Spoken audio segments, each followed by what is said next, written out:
الرحمن الرحیم قال اللہ تبارک و تعالی فی کلام الکریم من عمل صالحا من ذکر او انثی وهو مؤمن فلنحیینہ حیاتا طیبہ صدق اللہ العظیم۔ درود پاک الصلاۃ والسلام علیک یا سیدی یا رسول اللہ وعلی آلک و صحابک یا سیدی یا حبیب اللہ، الصلاۃ والسلام علیک یا سیدی یا نبی اللہ وعلی آلک و صحابک یا سیدی یا نور اللہ۔ اللہ جل شانہ کے فضل و کرم سے اور پیارے آقا صلی اللہ علیہ وسلم کی نگاہ رحمت کے طفیل فہم دین کورس کے آج 23ویں سبق میں حاضری کی سعادت نصیب ہو رہی ہے۔ آج کا موضوع ہے عقیدہ کی پختگی کا فارمولہ۔ اللہ تبارک و تعالی صحیح بیان کرنے کی سمجھ کر عمل کی توفیق عطا فرمائے۔ اسلام کے اندر عقیدے کی بہت زیادہ اہمیت ہے۔ قرآن مجید برہان رشید میں اللہ کریم جل شانہ نے یہاں پر بھی نیک اعمال کا ذکر کیا اور نیک اعمال پر بندوں کو جنت کا وعدہ دیا، تو وہاں پر اللہ کریم جل شانہ نے ایمان کا ذکر سب سے پہلے فرمایا۔ ایمان سے مراد عقیدے کا ستھرا ہونا۔ ان الذین آمنوا وعملوا الصالحات، یہی ترتیب اللہ کریم جل شانہ نے قرآن مقدس کے اندر رکھی کہ ایمان پہلے اور اس کے بعد نیک اعمال، کیونکہ عقیدہ درست ہوگا تب جا کے ایمان کے بعد، اس عقیدے کے بعد نیک عمل اللہ کی بارگاہ میں قابل قبول ہوگا۔ جس شخص کا عقیدہ ستھرا ہو، صحیح ہو، اس کی چھوٹی سی چھوٹی نیکی بھی، خواہ کھجور کا صدقہ کرنا بھی ہو یا آدھی کھجور بھی صدقہ کی جائے، تو یہ بھی اس کے لیے بہت زیادہ فائدہ مند ہوتی ہے۔ اور جس کا عقیدہ صحیح نہ ہو، وہ ہزاروں لاکھوں نمازیں پڑھے، حج کرے، زکاتیں دے، روزے رکھے، وہ اسے کوئی فائدہ نہیں دیتے۔ اس واسطے انسان کے لیے سب سے زیادہ ضروری چیز جو ہے وہ ہے عقیدہ، اور عقیدے کو پختہ رکھنا، کیونکہ جس طرح دنیا کے سرمایہ کے چور ہیں، لٹیرے ہیں، اور سرمایہ دنیا کا انسان کے ہاتھوں سے لوٹ لیا جاتا ہے، کمائی انسان کی اپنی ہے لیکن اسے لوٹ کر لے جاتے ہیں، اسی طرح ایمان کے سرمایہ کے اور عقیدے کے سرمایہ کے لٹیرے بھی بہت زیادہ ہیں۔ ان کے ہاتھوں سے اپنے عقیدے اور نظریے کو بچانا بھی بہت زیادہ لازمی اور ضروری ہے۔ عقیدے کا تحفظ ضروری ہے۔ اس کے لیے ایک آیت کریمہ آپ حضرات کے سامنے پڑھی کہ اللہ کریم جل شانہ نے قرآن مقدس میں اعمال صالحہ پر جس وقت بندہ مومن کی حسن آخرت کا ذکر کیا کہ اسے اچھی آخرت عطا فرماؤں گا، تو وہاں پہ بھی شرط ایمان کی لگی، یعنی حسن عقیدہ کی لگی۔ فرمایا من عمل صالحا من ذکر او انثی، جو نیک اعمال کرے چاہے مرد ہو یا عورت ہو۔ یہ شرط نہیں ہے کہ مرد ہو یا عورت ہو۔ وَهُوَ مُؤْمِنٌ، کہ مومن ہونا ضروری ہے، صاحب ایمان ہونا ضروری ہے، حسن عقیدہ کا مالک ہونا ضروری ہے۔ تب اللہ فرماتا ہے فَلَنُحْيِيَنَّهُ حَيَاةً طَيِّبَةً، ہم اسے پاکیزہ زندگی عطا فرمائیں گے۔ تو حسن عقیدہ کی اہمیت آپ حضرات کے سامنے آ گئی۔ اب اس کے بعد سنیے، عقیدہ اپنے لفظ کے اعتبار سے بھی پختگی کو اور مضبوطی کو چاہتا ہے، کیونکہ بنا ہے عقد سے، اور عقد کا معنی ہوتا ہے گرہ لگانا، جس کو گانڈ ہماری پنجابی میں کہتے ہیں، گرہ لگا دینا۔ کسی چیز کے ساتھ دوسری چیز کو جوڑنا ہو تو اوپر سے گرہ لگائی جاتی ہے، اور گرہ جتنی مضبوط ہو وہ جوڑ اتنا ہی مضبوط اور پکا ہوتا ہے۔ نکاح کو بھی قرآن مقدس کی روح سے عقد کہا جاتا ہے، عقد نکاح۔ اور اللہ نے قرآن میں جس وقت ذکر کیا تو فرمایا بِیَدِهِ عُقْدَۃُ النِّکَاحِ، کہ مرد کے ہاتھ میں نکاح کی گرہ ہے، کہ وہ مضبوط رکھے تو یہ اس کے ہاتھ میں ہے، اور اگر وہ اسے کھول دے، طلاق کی صورت میں توڑ دے تعلق، تو یہ بھی اس کے ہاتھ میں ہے۔ تو عقیدے کا لفظی معنی بھی گرہ ہے، اور گرہ پختگی اور مضبوطی کا معنی دے رہی ہے۔ تو عقیدہ خود چاہتا ہے کہ جو چیز انسان کے دل کے اندر پختہ ہو جائے، مضبوط ہو جائے، اسی کو عقیدہ کہا جاتا ہے۔ ایک چیز ذہن میں آئی نکل گئی، آئی نکل گئی، بدل گئی، اسے عقیدہ نہیں کہا جاتا۔ عقیدے کے لیے ضروری ہے کہ جو کچھ انسان کے ذہن میں آیا وہ مضبوط رہنا اور پکا رہنا لازمی اور ضروری ہے۔ فتنوں کے اعتبار سے مختلف طرح کے فتنے جو انسان کو عقیدے پر روزمرہ وارد ہوتے ہیں اور مسلمان کے عقیدے کو خراب کرتے ہیں، ان تمام فتنوں سے بچنے کا جو آسان طریقہ ہے کہ بندہ مومن کا جو نظریہ ہے، وہ عقیدہ ہے، وہ مضبوط رہے، اس حوالے سے پورے موضوع کے اندر جو چند ایک باتیں میں آپ حضرات کے سامنے ذکر کروں گا، اس کا خلاصہ شروع میں سن لیجئے۔ عقیدے کی پختگی کے لیے دو چیزیں لازمی اور ضروری ہیں، جس کو نصیب ہو جائیں گی وہ بندہ جہاں پہ رہے گا اللہ اسے عقیدہ پختہ ہی نصیب فرمائے گا۔ پہلی چیز یہ ہے کہ انسان کی سب سے زیادہ محبت اللہ اور اس کے رسول صلی اللہ علیہ وسلم کے ساتھ ہو، اللہ رسول کے ساتھ سب سے زیادہ محبت، اور اسی طرح دوسری طرف اور دوسری چیز کہ کفر کے ساتھ اور کافروں کے ساتھ سب سے زیادہ نفرت ہو۔ یہ محبت اللہ رسول کے ساتھ اور کافروں کے ساتھ نفرت، یہ دو چیزیں جس بندے کو نصیب ہو جائیں وہ زندگی کے اندر جہاں پہ بھی رہے گا اللہ کریم جل شانہ اسے عقیدے کا جو ہے خطرہ جو ہے اس سے محفوظ رکھے گا اور وہ کسی قسم کے شر کے اندر نہیں آئے گا۔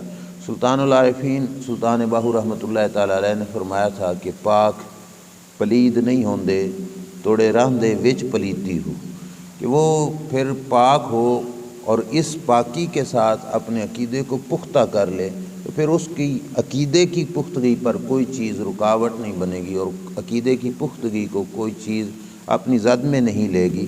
پہلی چیز کیا تھی؟ اللہ رسول کے ساتھ سب سے زیادہ محبت، اور دوسرے نمبر پر تھا کہ جیسے ادھر محبت زیادہ ہے اسی طرح کفر کے ساتھ اور کافروں کے ساتھ سب سے زیادہ نفرت ہو۔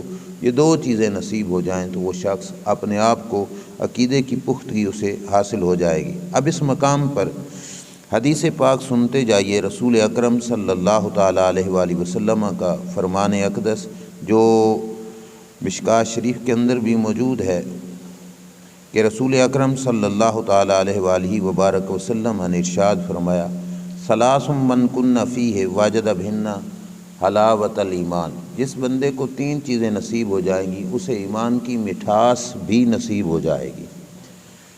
اس حدیث کو موضوع کے ساتھ تعلق یہ ہے کہ جس بندے کو کسی چیز کا ذائقہ نہ پتہ ہو وہ اسے چھوڑ کر کسی اور طرف جاتا ہے۔ جس وقت انسان ذائقے سے متعارف ہو جائے، اس کا ٹیسٹ لے لے، تو پھر انسان اپنے آپ کو اس کے ساتھ جوڑ کے رکھتا ہے۔ آپ نے دیکھا ہوگا گاڑیوں میں، بسوں کے اندر جس وقت لوگ بیچنے والے سوار ہوتے ہیں، وہ سمپل کے طور پر پوری گاڑی میں جو چیز بیچ رہے ہوتے ہیں ایک دفعہ تھوڑی تھوڑی سب کو دیتے ہیں۔ ان کا مقصد کیا ہوتا ہے کہ ان کو اس چیز کی لذت پتہ چل جائے، اور جس وقت لذت پتہ چل جاتی ہے اب وہی لوگ جو پہلے چند ایک دانے فری کھا چکے ہیں وہ اپنی جیب کے پیسوں سے بھی حاصل کریں گے اگر ان کو وہ لذت حاصل ہو گئی اور پتہ چل گیا کہ یہ کس ٹیسٹ کی چیز ہے۔ دھوکے باز بندہ کبھی ایسا نہیں کرے گا، کیونکہ اسے پتہ ہے کہ میں نے ایک بار ہی بیچنی ہے، جس نے خریدی دوبارہ وہ مجھ سے نہیں لے گا کیونکہ میری چیز کا ٹیسٹ اور ذائقہ صحیح نہیں ہے۔ جس کے پاس اوریجنل چیز ہوگی وہ پہلے سب کو چیک کرا کے پھر کہے گا اب جس کا جی چاہے لینا ہے تو لے لو۔ کیا مطلب؟ نتیجہ کیا ہے کہ وہ سمجھتا ہے کہ اس کی لذت حاصل کر لینے کے بعد یہ شخص ضرور میرا خریدار بنے گا اور اس چیز کو حاصل کرے گا۔ ایمان کی بھی جس بندے کو لذت نصیب ہو گئی، ایمان کی ٹیسٹ اور مٹھاس جس بندے کو حاصل ہو گئی، وہ بندہ اپنی زندگی کے اندر اپنے عقیدے پر ضرور پکا رہے گا، کوئی بندہ اسے ادھر ادھر نہیں کر سکے گا۔ سرکار فرماتے ہیں تین چیزیں جس بندے کو نصیب ہو جائیں۔ اب ان تینوں چیزوں میں جو ہے وہ دو چیزیں جو میں نے شروع میں عرض کی تھیں وہ آ جاتی ہیں۔ پہلے نمبر پر رسول اکرم صلی اللہ علیہ وسلم نے ارشاد فرمایا، من کان اللہ ورسولہ احب الیہ مما سواہما، وہ بندہ کہ جس کو اللہ اور اس کا رسول صلی اللہ علیہ وسلم سب سے زیادہ محبوب ہوں، وہ شخص ایمان کی لذت حاصل کر لیتا ہے۔ زندگی کے جس موڑ پہ رہے، زندگی کے جس شعبے میں رہے سب سے زیادہ پیار اللہ سے، اللہ کے رسول صلی اللہ تعالیٰ علیہ وآلہ وسلم سے ہو۔ احب الیہ مما سواہما کے لفظ ایک اور بات کا اشارہ کر رہے ہیں کہ اس کا یہ مطلب نہیں کہ کسی اور کا پیار ہو بھی نہیں، اگر ہے بھی صحیح تو وہ اس پیار کے زیر سایہ ہو، اس کے محتاط ہو، اس سے نیچے ہو، اللہ رسول کی محبت اور پیار سے اوپر نہ ہو کسی کا بھی، چاہے وہ انسان کے والدین ہیں، چاہے وہ انسان کے اساتذہ ہیں، چاہے وہ انسان کا پیر و مرشد ہے، ان کا پیار اللہ رسول کی محبت کے زیر سایہ ہو۔ جس وقت اللہ رسول کی محبت مقدم ہوگی اور اللہ رسول ہی سب سے زیادہ پیارے ہوں گے، اب ماں اور باپ بھی عقیدے کے توڑنے کے اندر اثر انداز نہیں ہو سکیں گے۔ ٹیل لگا لیں والدین، جس وقت انسان کو اللہ رسول کی ذات کے ساتھ سب سے زیادہ محبت ہوگی، اسے پتہ ہوگا کہ والدین کی بعد میں ماننی ہے، اللہ رسول کی ذات کی پہلے ماننی ہے۔ اب والدین کے ساتھ جو پیار، محبت اور الفت کا تعلق ہوگا وہ بھی انسان کو کبھی بھی عقیدے کے معاملے میں رکاوٹ نہیں بنے گی۔ حضرت سعد بن ابی وقاص کی مشہور بات کہ جس وقت انہوں نے کلمہ پڑھا تھا والدہ کے ساتھ ان کو بڑی محبت تھی اور والدہ کو ان کے ساتھ بھی بڑی محبت تھی، اور عمر شریف تھی 19 برس کی۔ والدہ نے سوچا کہ بیٹے کو، ویسے مکہ میں رواج تھا جو کلمہ پڑھتا اس کی پٹائی لگاتے، مارتے، تکلیفیں دیتے، تنگ کرتے، تو آپ کی والدہ نے سوچا کہ اسے مارنے کی ضرورت ہی نہیں پڑے گی، اسے میں محبت کی مار ہی دیتی ہوں کہ اسے میرے سے زیادہ پیار ہے، میرا اس سے زیادہ پیار ہے۔ تو سعد بن ابی وقاص سے ان کی والدہ نے کہا تھا کہ تم اپنا عقیدہ بدلو، عقیدہ چینج کر لو، نہیں تو میں بھوک ہڑتال کر کے بھوکی مر جاؤں گی۔ حضرت سعد بن ابی وقاص رضی اللہ تعالیٰ عنہ نے اسی فارمولے میں جو پہلا نمبر کا تھا کہ اللہ رسول سے محبت سب سے زیادہ ہو، وہ فارمولہ حضور کے دربار سے سیکھ چکے تھے۔ انہوں نے اس بات پر ماں کی کوئی توجہ نہ دی کہ ماں کہہ رہی ہے کہ میں بھوک ہڑتال کر دوں گی، ماں نے بھوک ہڑتال شروع کر دی کہ میں نہ کھاؤں گی نہ پیوں گی، بھوکی مر جاؤں گی۔ اب ان کو یہ تھا کہ یہ مجھے بھوکا تڑپتا دیکھ کر اپنا عقیدہ بدل لے گا، لیکن ان کو پتہ نہیں کہ اسلام نے جو پہلا نظریہ سکھایا ہے وہ بھی یہ ہے کہ اللہ رسول کی ذات کو پیار کے معاملے میں ہم نے سب سے آگے دیکھنا۔ 2 دن گزرے، تیسرا دن آیا، بھوک اور پیاس کی شدت کی وجہ سے سعد بن ابی وقاص کی ماں پاؤں زمین پہ رگڑنے لگ گئی۔ لوگوں نے دیکھا تو انہوں نے جا کے حضرت سعد کو کہا کہ ماں تیری مر رہی ہے، تم اس کے پاس جاؤ، اس کی بات سنو، اس کے مطالبے کو سنو، پھر دیکھو کہ تم نے پورا کرنا ہے نہیں کرنا، کیا صورتحال ہے، پھر اسے جواب دے دینا۔ ایک دفعہ مل تو لو جاتے جاتے ماں کو، اور اپنی ماں کے ساتھ جو ہے بات چیت تو کر لو۔ تو حضرت سعد بن ابی وقاص رضی اللہ تعالیٰ عنہ آ گئے اپنی والدہ کے پاس۔ جس وقت اپنی والدہ کے پاس آئے تو والدہ کو دیکھا تو والدہ کا وہی مطالبہ ہے کہ بیٹا میں بھوکی مر جاؤں گی، بھوک ہڑتال کر کے، یا تو اللہ رسول کو معاذ اللہ چھوڑ دے، اپنا عقیدہ بدل لے۔ اب عقیدے کی پختگی کا عالم یہ تھا کہ والدہ رکاوٹ نہیں بنی۔ کیسے کہ حضرت سعد بن ابی وقاص رضی اللہ تعالیٰ عنہ نے آخری لمحات میں کہ جان لبوں پر ہے اپنی والدہ کو دیکھ کر فرمایا، یا امہ، اے میری ماں، لو کانت لک مئۃ نفس تخرج نفسا نفسا ما ترکت دین محمد صلی اللہ علیہ وسلم۔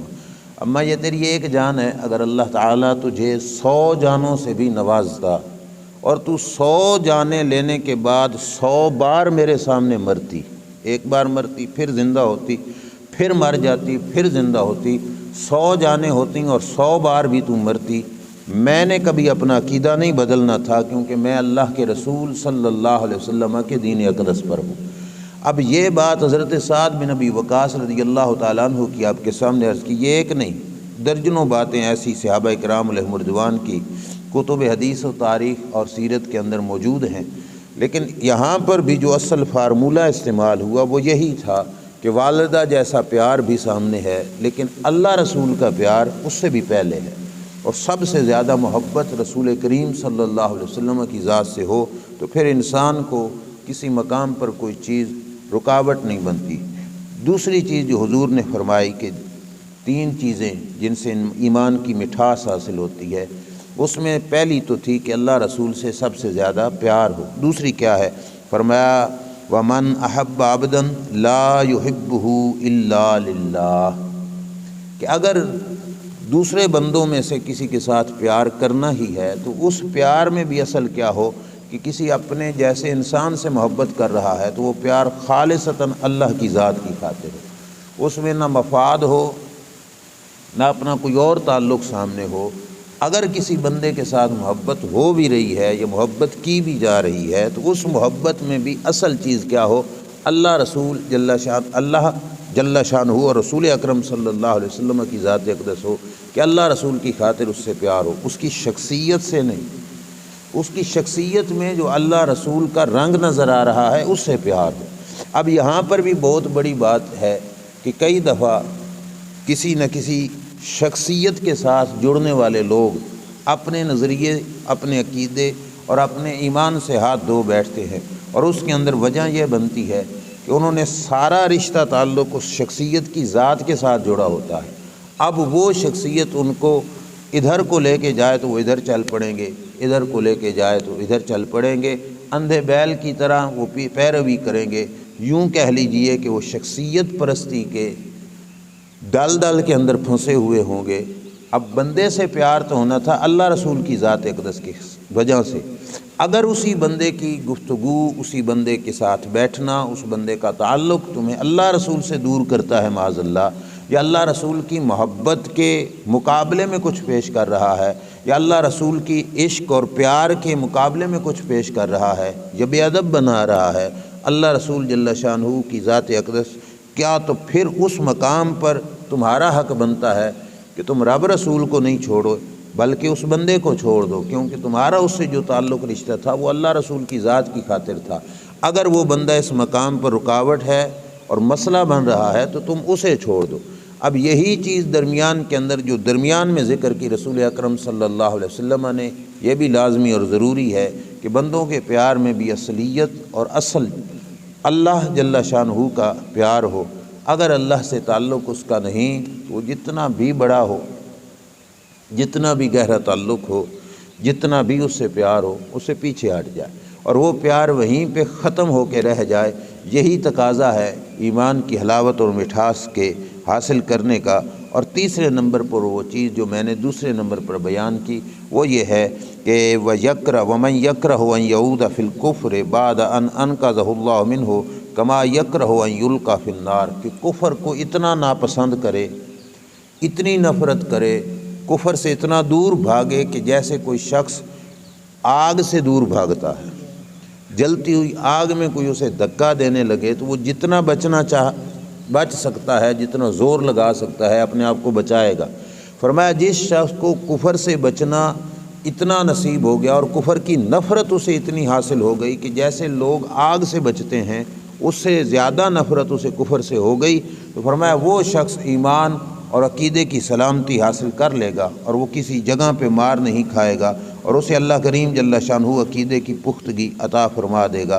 اب یہاں پہ میں امام سیوطی رحمۃ اللہ تعالی علیہ کی کتاب شرح الصدور سے ایک بات کہ اتنی نفرت کفر سے ہو تو پھر انسان اپنے آپ کو عقیدے کی پختگی سے جو ہے نواز لیتا ہے۔ علامہ ابن جوزی کے حوالے سے امام سیوطی نے نقل کیا کہ 3 بھائی شام کے تھے اور جہاد کے میدان میں وہ گئے، بڑے گھڑ سوار بھی تھے، بڑے بہادر بھی تھے، جرت مند بھی تھے۔ فَأَسَرَهُمُ الروم، روم والوں نے، رومیوں نے ان کو اپنا قیدی بنا لیا۔ عیسائی لوگوں کی قید میں چلے گئے۔ جس وقت عیسائیوں کی قید میں گئے تو ان تینوں بھائیوں کو اکٹھا عیسائیوں نے، روم والوں نے اپنے بادشاہ کے سامنے پیش کیا۔ بادشاہ نے کہا انی اجعل فیکم الملک وازوجکم بناتی تدخلون فی النصرانیت۔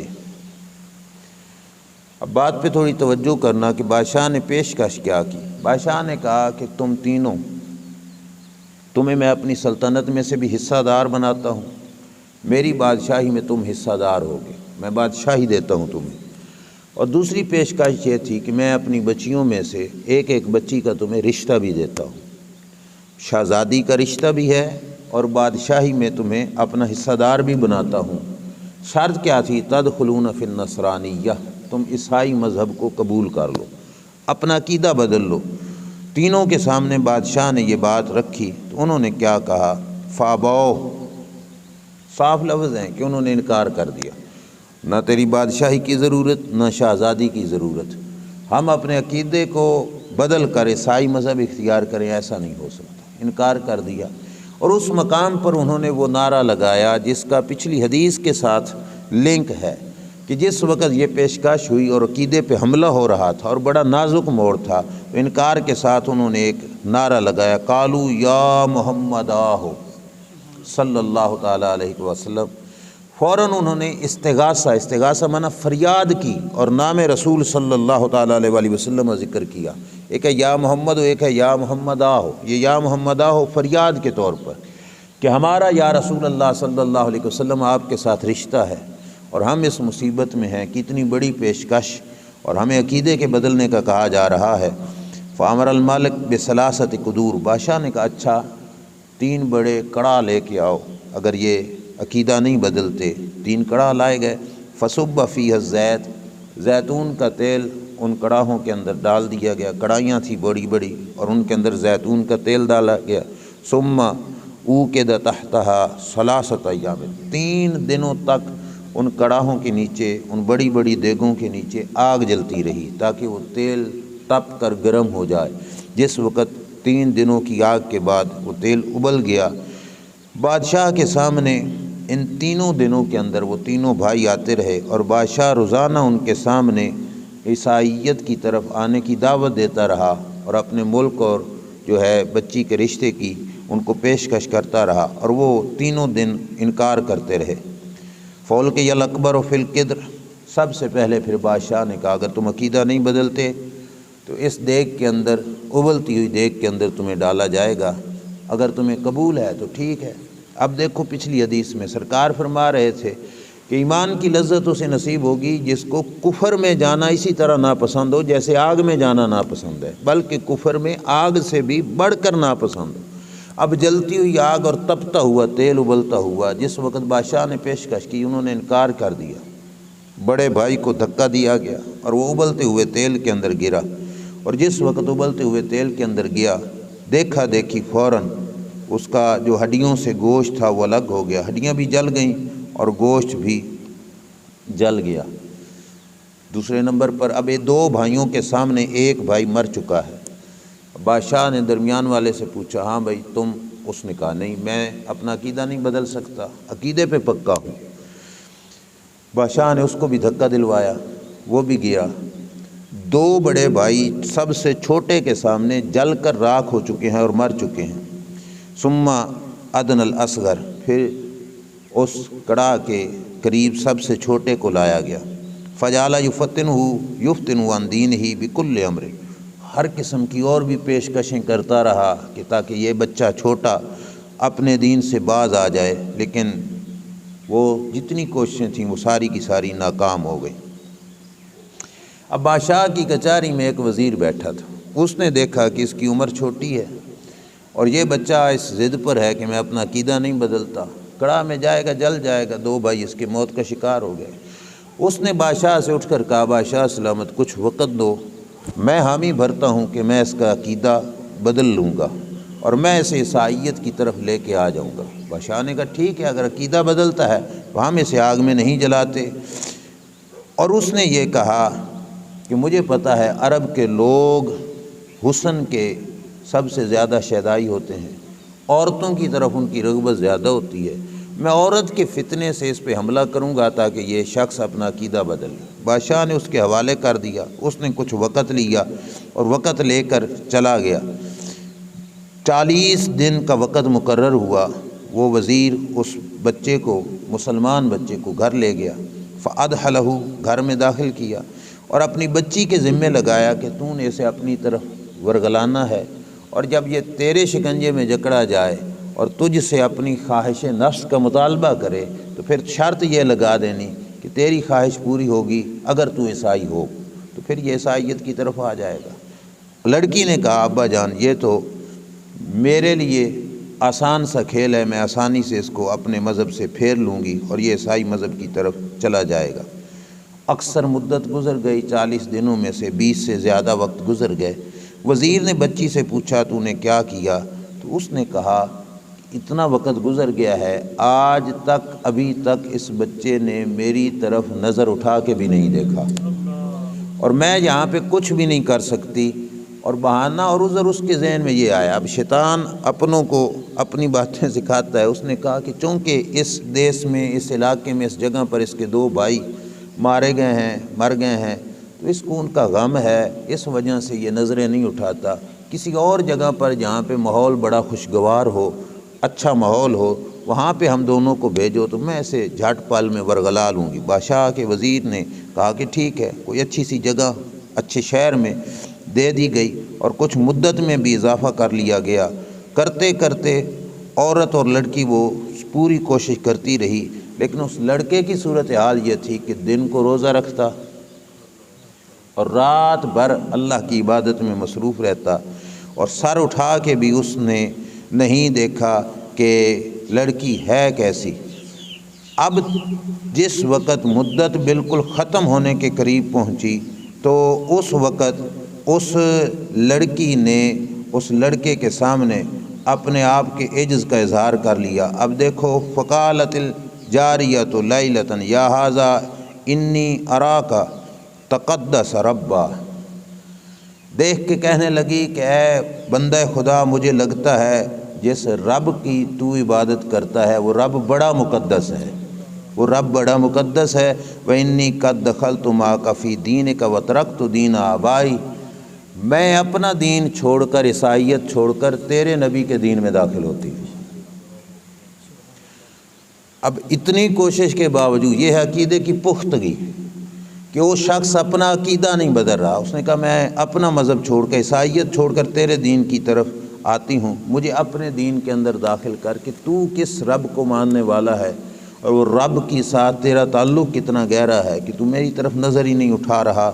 جس وقت اس نے ایمان کی پیشکش کی لڑکی نے، اب یہ بولا، اس نے کہا پھر کیا طریقہ لگائیں گے کہ تیرا جو وزیر کا بادشاہ ہے وہ تو مجھے بھی مار دے گا، تجھے بھی مار دے گا۔ اس نے کہا ہیلہ کر لیں گے، میں ہوں وزیر کی بیٹی، سواریاں منگوا لیں گھر سے، آرڈر کیا، گھر والوں نے سمجھا کہ کوئی چال چلنے لگی ہے، سواریاں منگا لیں، اور ایمان لانے کے بعد وہ وہاں سے چل پڑے۔ جس وقت سفر کر رہے تھے تو اچانک رات کا وقت تھا، ان کو اپنے پیچھے سے کسی کی آنے کی آواز سنائی دی، اور انہوں نے مڑ کر دیکھا تو کچھ لوگ ان کے پیچھے ہیں، گھوڑوں پر سوار ہیں۔ یہ ڈر گئے کہ پیچھے سے وزیر کے کچھ بندے ہمارا پیچھا کر رہے ہیں، لیکن اچانک انہوں نے جس وقت دیکھا تو فیضا ہوا بأخویہ، جنگل کے میدان میں پیچھے سے ان کے جو لوگ پہنچے وہ اس کے دونوں بھائی تھے جو تیل کے اندر جل چکے تھے۔ وَمَعَهُمَا مَلَائِكَةُ رُسُلٌ إِلَيْهِ، اور ان دونوں بھائیوں کے ساتھ اللہ کے فرشتے بھی تھے۔ فَسَلَّمَ عَلَيْهِمَا، انہوں نے ان کو سلام کیا۔ وَسَأَلَهُمَا عَنْ حَالِهِمَا، اور ان سے پوچھا بھئی یار یہ بتاؤ تم پہ کیا بیتی، تم پہ کیا بیتی۔ اب یہ جملہ دل پہ لکھنا کہ کبھی بھی عقیدے کے معاملے میں نرم پہلو لے کر، کسی دنیا کی لالچ میں آ کر اپنے آپ کو بچانے کی خاطر عقیدہ نہ بدلنا۔ جس وقت انہوں نے پوچھا تم پہ کیا بیتی، ہم نے تو دیکھا کہ تم تو جل گئے، راکھ ہو گئے تیل کے اندر، انہوں نے جواب دیا ما کانت الا الغصہ التی رأیت حتی خرجنا فی الفردوس، انہوں نے کہا وہ تو ایک ہی ڈبکی تھی کہ جو ہم نے اس کڑاہ میں لگائی بس، لیکن سر نکالا جا کے تو سامنے ہمیں جنت الفردوس نظر آ رہی تھی، صرف چھلانگ ہی تھی اور کچھ نہیں تھا، بس چھلانگ لگائی، کچھ بھی نہیں، ہمارا سر نکلا تو جنت الفردوس کے ماحول میں تھی، بس یہی کچھ تھا۔ اب انہوں نے کہا کہ تم یہاں پہ کیسے ہو، تو کہا وَإِنَّ اللَّهَ أَرْسَلَنَا إِلَيْكَ لِنَشْهَدَ تَزْوِيجَكَ بِهَذَا الْفَتَاةِ فَزَوَّجُوهُ إِيَّاهَا وَرَجَعُوا، کہا کہ اللہ نے ہمیں بھیجا ہے، چھوٹے بھائی تیرے تقدس کے بھی چرچے فرشتوں میں ہو رہے تھے کہ اس بچے نے اپنے آپ کو اب اتنا بچایا، اللہ نے ہمیں بھیجا کہ اب بغیر نکاح کے یہ سفر کر رہے ہیں، تم جاؤ اور ان کا نکاح پڑھا کے آؤ، ہم تمہارا نکاح پڑھانے کے لیے آئے ہیں۔ نکاح پڑھایا اور وہ چلے گئے۔ امام سیوطی رحمۃ اللہ تعالی علیہ فرماتے ہیں وَكَانَا مَشْهُورَيْنِ بِذَلِكَ مَعْرُوفَيْنِ بِالشَّامِ فِي الزَّمَنِ الْأَوَّلِ وَقَدْ قَالَ فِيهِمَا، یہ لوگ شام میں رہے اور ان کے بارے میں مشہور تھا کہ یہ وہ لوگ ہیں جن کا نکاح اللہ کے فرشتوں نے پڑھایا۔ عقیدے کی پختگی اور بیسیکلی چیز کہ ان کو جس چیز نے بچایا وہ تھا کفر سے نفرت اور اللہ رسول کے ساتھ محبت۔ آخری روایت سنیے اور اس کے بعد میں اپنی بات کو سمیٹتا ہوں۔ رسول اکرم صلی اللہ تعالیٰ علیہ وآلہ وسلم نے صحابہ کے بڑے مجمع میں صحابہ اکرام علیہم رضوان سے ایک سوال کیا۔ یہ شعب الایمان کی روایت ہے اور بہت بڑی ہمارے لیے باعث سبق عقیدے کی پختگی کے معاملے میں۔ سرکار نے پوچھا اتدرون ای اور الایمان اوثق، فرمایا صحابہ جانتے ہو ایمان کی سب سے مضبوط رسی کون سی ہے؟ ایمان کو رسی سے تشبیہ دی اور کہا سب سے مضبوط، کہ کسی کے کھینچنے سے بھی نہ ٹوٹے، کسی کے کاٹنے سے بھی نہ ٹوٹے، کسی کے جلانے سے بھی نہ جلے۔ جانتے ہو کون سی رسی سب سے زیادہ مضبوط ہے؟ قربان جائیں صحابہ اکرام علیہم رضوان کی ذات اقدس پر۔ صحابہ اکرام علیہم رضوان حضور علیہ السلام کے پوچھنے پر سارے حضرات متفقہ ہو کر بولے تو کہا الصلاۃ یا رسول اللہ، یا رسول اللہ نماز ہے سب سے زیادہ مضبوط رسی۔ نبی کریم علیہ الصلوۃ والسلام نے فرمایا ان الصلاۃ لحسنۃ وما ہی بہا، نماز نیکی ضرور ہے لیکن نماز کو ایمان کی مضبوط رسی نہیں کہا جا سکتا۔ اب یہ میرا نہیں، سرکار کا فتویٰ، سرکار فرما رہے ہیں نماز نیکی ضرور ہے لیکن اس کو ایمان کی مضبوط رسی نماز کو نہیں کہا جا سکتا۔ کیوں؟ کئی نمازیں پڑھنے والے کسی بدعقیدہ کے ہتھے چڑھ گئے تو انہوں نے اپنا نظریہ بدل دیا۔ نیکی ہے لیکن ایمان کی مضبوط رسی نماز نہیں۔ صحابہ اکرام علیہ رضوان تھوڑی دیر کے بعد بولے یا رسول اللہ الجہاد، جہاد اللہ کی راہ میں کرنا، یہ ایمان کی مضبوط رسی ہے۔ سرکار نے فرمایا جہاد نیکی ہے لیکن ایمان کی مضبوط رسی نہیں۔ جہاد کے میدان میں بھی منافق کھڑا ہو سکتا ہے اور جہاد کرتے کرتے بھی ہو سکتا ہے اپنا نظریہ بدل۔ یا رسول اللہ صلی اللہ علیہ وسلم جہاد نہیں تو حج، یہ ایمان کی مضبوط رسی ہے۔ سرکار نے فرمایا بڑے بڑے حاجی ہو کر اپنا نظریہ عقیدہ بدل لیں گے، بد عقیدہ ہو جائیں گے۔ نیکی ضرور ہے حج لیکن ایمان کی مضبوط رسی حج نہیں ہے۔ فقالوا الصیام، یا رسول اللہ صلی اللہ علیہ وسلم روزہ ایمان کی مضبوط رسی ہے۔ فرمایا نہیں، روزہ دار بھی روزہ رکھ کے بد عقیدہ ہو سکتا ہے۔ رسول اکرم صلی اللہ تعالیٰ علیہ وآلہ وسلم کے سامنے جس وقت تمام اراکین اسلام بیان کر دیے گئے تو اب صحابہ اکرام علیہ رضوان نے عرض کیا یا رسول اللہ صلی اللہ علیہ وسلم آپ ارشاد فرمائیے ایمان کی مضبوط رسی کون سی ہے؟ بڑی توجہ سے یہ جملہ اپنے دل میں بٹھا لینا۔ رسول اکرم صلی اللہ علیہ وسلم نے فرمایا اوثق اور الایمان ان تحب للہ وتبغض للہ، فرمایا نماز، روزہ، حج، زکوٰۃ، جہاد یہ ایمان کی مضبوط رسی نہیں، نیکی ہے مضبوط رسی یہ نہیں۔ فرمایا مضبوط رسی یہ ہے کہ اپنی پوری زندگی میں اگر کسی سے پیار ہے تو وہ بھی اللہ کی خاطر ہو، کسی سے دشمنی ہے تو وہ بھی رب کی خاطر ہو۔ پیار اور دشمنی میں، محبت میں اور جو ہے نفرت میں بیسیکلی مؤثر چیز اللہ تبارک و تعالیٰ جل شانہ کی ذات ہو۔ کسی سے لگاؤ کیا تو وہ بھی اللہ کی خاطر ہو، کسی سے دشمنی کی تو وہ بھی اللہ کی خاطر ہو۔ یہ چیز اگر نصیب ہو گئی تو پھر سمجھ لو کہ تم دنیا جہاں کے جس کونے میں پھرو کوئی چیز تمہیں گمراہ نہیں کر سکتی۔ شخصیت پرستی ہی وہ جراثیم میں سے ایک جرثومہ ہے کہ جس کی وجہ سے لوگ ایک شخص کے پیچھے چلتے چلتے اپنے آپ کو برباد کر بیٹھتے ہیں۔ شخص سے پیار کرو لیکن کس کی خاطر؟ اللہ کی خاطر، اللہ کے رسول صلی اللہ علیہ وسلم کی خاطر۔ اور اگر کسی سے دشمنی ہے تو اپنی ذاتی بیس پر نہیں، وہ محبت دشمنی میں بھی اصل چیز یہ ہے کہ اس کا اللہ کے ساتھ کیا تعلق ہے، اللہ کے رسول صلی اللہ علیہ وسلم کے ساتھ کیا تعلق ہے۔ یہ چیز نصیب ہو گئی تو پھر ایمان، عقیدہ، نظریہ ہر چیز پختہ ہو جائے گی اور انسان جس میدان میں رہے گا کامل اور مضبوط رہے گا۔ اللہ تعالی عمل کی توفیق عطا فرمائے۔ وآخر دعوانا الحمد للہ رب العالمین۔